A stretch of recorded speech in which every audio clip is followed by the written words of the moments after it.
Hey guys, John here, and welcome back to the Synthmaster 3 tutorial course. Today we're going to be taking a look at the ADSR envelope.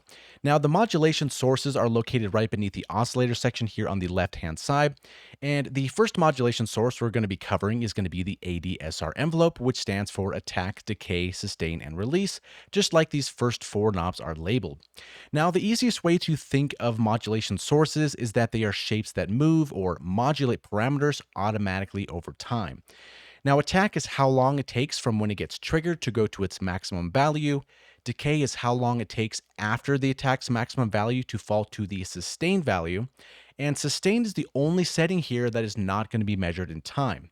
And the last one, release, is how long it takes for the envelope to reach its minimum value after a key has been released. Now, by default, we have our first ADSR envelope mapped to our amp, which we can see here in the modulation matrix. And we can also see that it's mapped to this knob specifically, this volume knob here in the voice section. So if we start playing a few notes, we notice that the notes instantly start and instantly stop as we play and release notes. If we hold a note down, we hear a sustained note. So if we want our sound to fade in a little bit, we're going to reach for the attack knob.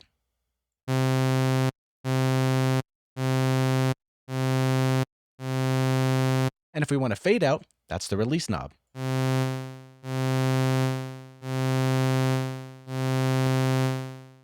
So now let's say we want to have a little bit less sustain, because it's basically staying up here the whole time. So let's bring our sustain down pretty substantial like that. Now that's a pretty abrupt transition right here. So for this, we're going to reach for the decay. As we can see, this is going to start to move.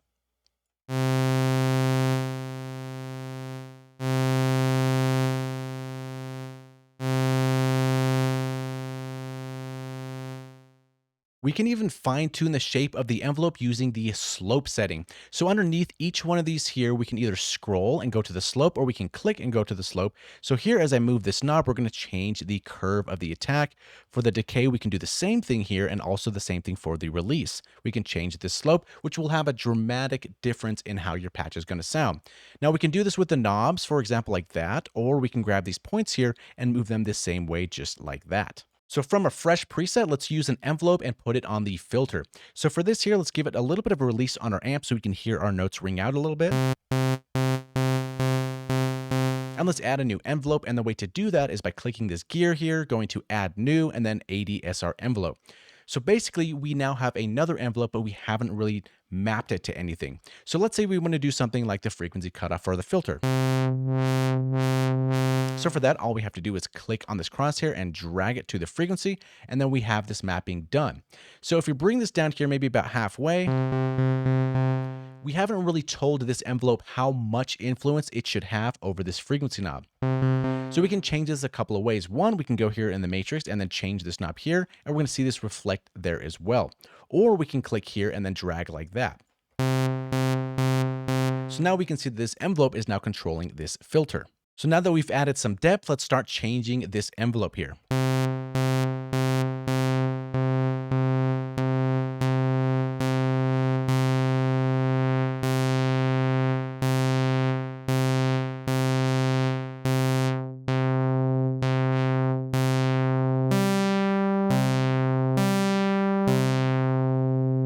So basically now this curve is basically going to be affecting this knob over here, as we can see both of these working in tandem together.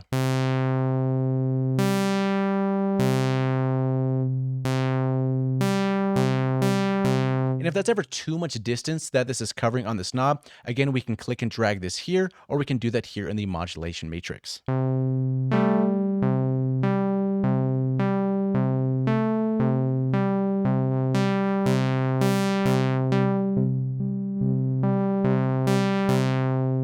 So hopefully you're starting to understand how this is starting to work. So now that we understand how attack, decay, sustain, and release works, the next knob we need to talk about is the amount knob located to the right of the release knob. Now, this is essentially an envelope-wide control that essentially controls how much depth this envelope will have. And you might be thinking, why would I want to use this knob if I can adjust the amount up here in the modulation matrix, or I can adjust it right over here? So this becomes useful if we're using this envelope on lots of different destinations. We can simply adjust the envelope's depth on a global level, or we can modulate this as well. So as I play some notes, we bring down the amount here in the modulation matrix, or we can bring it down here in the amount. And it's essentially doing the same thing here. However, if we also use this ADSR envelope also on the resonance, and we did want to adjust both of these, we basically wanted to have a global control here, then the amount knob would be perfect for that.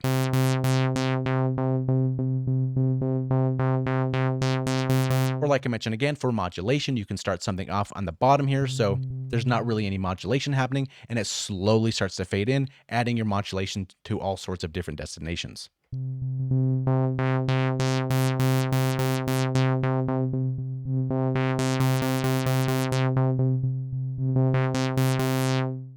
And next up, we have the knob labeled lag, and this is very useful if we want to smooth out some type of modulation shapes. So for example, if we had our attack kind of like this here, and then maybe bring down our decay, something like that, and maybe add a little bit of sustain, we can start to see some points here and so on and so forth. And as we start to add this lag here, we can slowly start to round this out a little bit and smooth it out.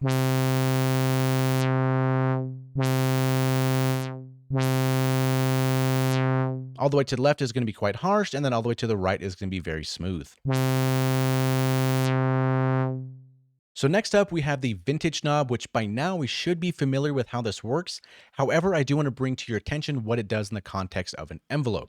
So if we right click the vintage knob, go down to edit voice modifiers, we have a whole list of things that we can change. So we have attack time, attack level, decay time, sustain level, release time, a final level, and at the bottom we have envelope amount.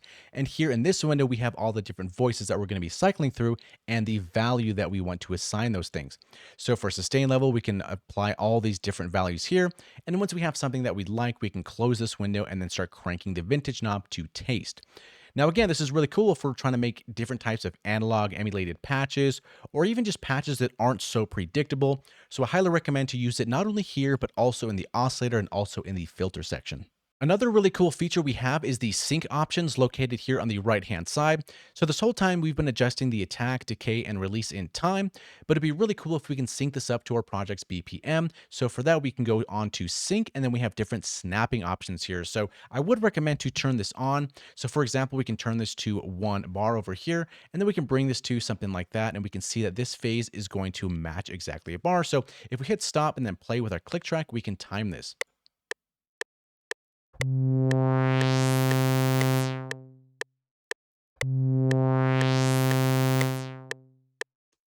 Definitely a really cool feature as well, and we can see that if we bring this really, really slow, something kind of like this here, it's going to go much slower, or we can bring our tempo up really, really fast and give this a try here. So yeah, highly recommend to do some syncing stuff because synced envelopes with your project's BPM can sound really cool. So from a fresh preset, let's talk about this one-shot button right over here. So let's dial in a quick envelope. Let's bring down some sustain here, add some release, some decay as well.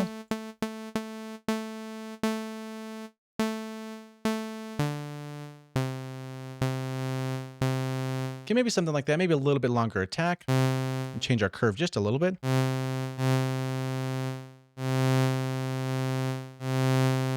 So here we kind of have a basic envelope. Now, if we play some notes, it does exactly what we expect. It goes through the attack phase, the decay phase. It holds at the sustain level until we release the key, and once we do, it enters the release phase. Now, if we turn on this one shot, regardless of how we play this keys, this envelope will complete its entire cycle. So if I hit a quick note, it's going to run through the entire envelope.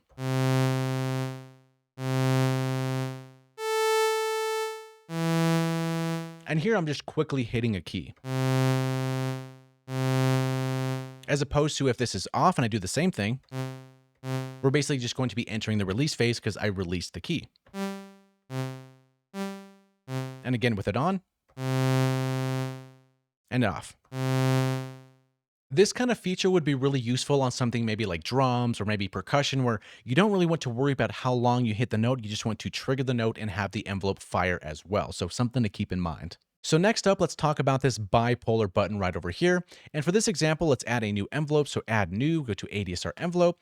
And for this, we're going to be using it on the filter. So let's bring our cutoff maybe somewhere around here, give us some good amount of resonance. And then again, we can drag and drop this envelope right over here, and we already have some depth. So now we just need to adjust this envelope here.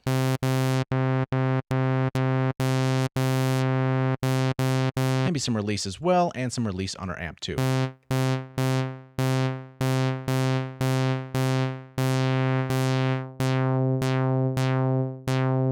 Okay, so we have some basic modulation with this envelope on our filter cutoff. Now, generally, envelopes are going to be a unipolar signal, meaning that they'll either operate on the positive side of a signal or the negative side of a signal. And in this case, it's going to be positive because we're turning this amount up here to the right.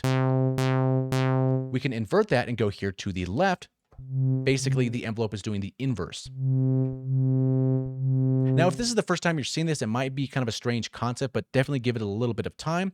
However, what we can do, if we bring this back to the right, to the positive direction, we notice that regardless of where we move this, it's going to be on either this side, the right side of this knob, or the left side. So here it's going to be on the right, then negative, it's going to be on the left. So either way, whether it's negative or positive, it's still unipolar. It's still going one direction. However, if we enable this bipolar here, it's going to go in both directions.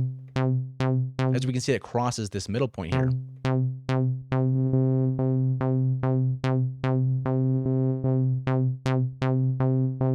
So at first, it might be kind of a hard concept to wrap your head around, but definitely give it some time and practice with it, and it's going to make sense in no time. So by now, we should have a pretty decent understanding of how envelopes function inside of Synthmaster. However, we still need to talk about this trigger option here, and essentially this is telling us or asking us under what conditions should our envelope fire. And the whole time we've been in poly. So for this example, let's do the same thing on the filter. Let's add another one right over here, and let's drag and drop this to the frequency cutoff here. And we have a little bit of depth, maybe add some resonance, maybe go somewhere down like this. And let's bring down our sustain and add some decay. So you have something like that, maybe a little bit of release here and also some release on our amp as well. Okay, so now we're looking at this envelope that's modulating the filter cutoff. Now, right here, we're in trigger in poly mode, meaning that regardless of what happens when we press a key, the envelope will fire. We can hit multiple keys, and the envelope's going to fire upon every single key. However, we can click this here and we can go to mono, for example. Now, if we hit a note, it's going to fire. However, if we hit a note and hold it down and then play some more notes, it will not fire. We let go of all the notes and now it'll fire again. So essentially, once we hit a note, it's going to fire. If we're holding that note down and we play some more notes, it's not going to fire again. We have to first release all of our keys and then play another key, and then it's going to fire once again. Now, we also have other options as well. We have global and we have random, which we're going to cover those once we start talking about LFOs. The last thing we need to talk about is going to be the types of envelopes that we have here in this type menu. Now, by default, the digital envelope is selected, and this is the one that we've been using the entire time. Now, when we click this list here, we have different versions based on different analog envelopes. Now, the main difference to keep in mind is that these different envelopes will have different times and different curves. And a big aspect in sound design is how envelopes are going to behave. Now that we understand how the times and the curves work, different synthesizers will have envelopes that are different times and different curves. So when we start to adjust the curves of the digital envelope, and then we do the same thing with the other models, we're going to get a different type of curve shape. So for example here, let's maybe bring down the sustain, bring in some decay, something like that. So we have this curve right here that we can use in the digital version. However, if we go to this next one and we start moving it here, it's going to act a little bit different. Same as the attack. All these curves are all going to be different as we start moving these. And we go to another one over here, and these curves are going to be different. And if you also notice how this time is different as well. So here, let's go maybe to something like 0.20, something kind of right here.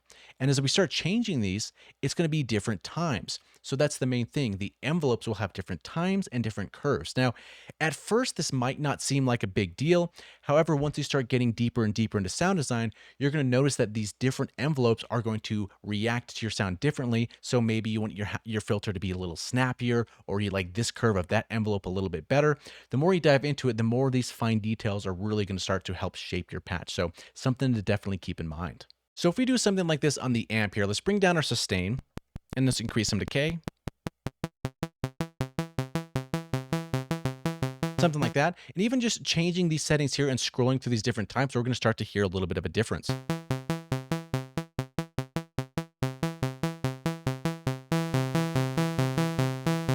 So let's say now we adjust the curve here. Let's bring this really tight as we can here.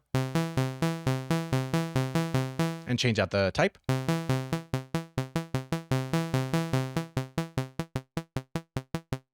Then now in the digital, this is really, really tight because again, this is digital and these are going to be the other analog types. So this is just on the amp. So once you start using these envelopes on the filter or on different types of destinations, these different types are going to make a huge difference in your patches. So with that being said, spend some time with the envelopes, modulate different things, try out the different times, the different curves, and just begin to get familiar with how everything is working.